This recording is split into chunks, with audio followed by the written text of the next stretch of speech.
भगवान व्यास एक अवतार, इतने बड़े रचनाकार थे कि उन्होंने वेद का विभाजन किया। उन्होंने देखा, अभी आपसे चर्चा कर रहा था कि मानव की आयु बहुत कम है और वेद बहुत बड़ा है। इतने बड़े वेद को एक जीवन में पढ़ा नहीं जा सकता, तो भगवान व्यास ने उसे चतुर्था व्यधान 4 भागों में विभाजन किया।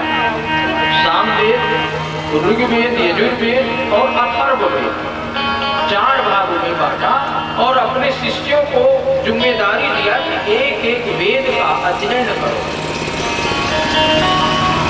और इसको और भी लोगों तक पहुंचाओ, विद्वानों तक पहुंचाओ।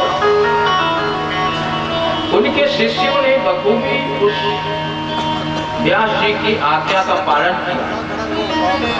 वेद का विभाजन करने के बाद व्यास जी ने 17 पुराणों की रचना की,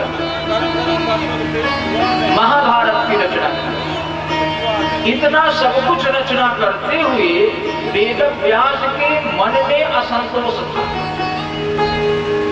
उनके मन में उन्हें शांति नहीं मिल रही, कुछ अधूरापन, अधूरा सा लगता।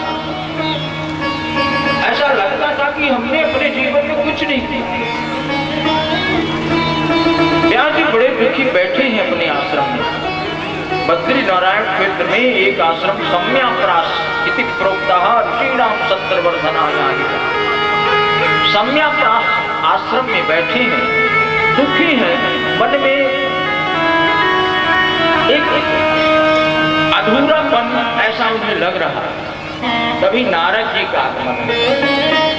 नारद जी ने उनका उतरा हुआ मुंह देखा, उदास मुख देखा, तो पूछा, आप इतने बड़े विद्वान हैं, ऐसे आप विद्वान हैं कि जिस वेद को बड़े बड़े विद्वान मुक्त हो जाते हैं, डरते हैं जिस वेद की व्याख्या करने से, उस वेद को आपने 4 भागों में विभाजित किया, 17 पुराण बनाए, फिर भी आप दुखी क्यों हैं? आप इतने समझदार हैं। महाभारत जैसा ग्रंथ आपने लिखा जो लाख श्लोकों का, गीता जैसे अद्भुत उपनिषद जो मानव जीवन के लिए एक मील का पत्थर, प्रेरणास्पद है, ऐसे ग्रंथों की रचना करने के बाद इतना बड़ा विद्वान उदास ऐसा क्यों नहीं?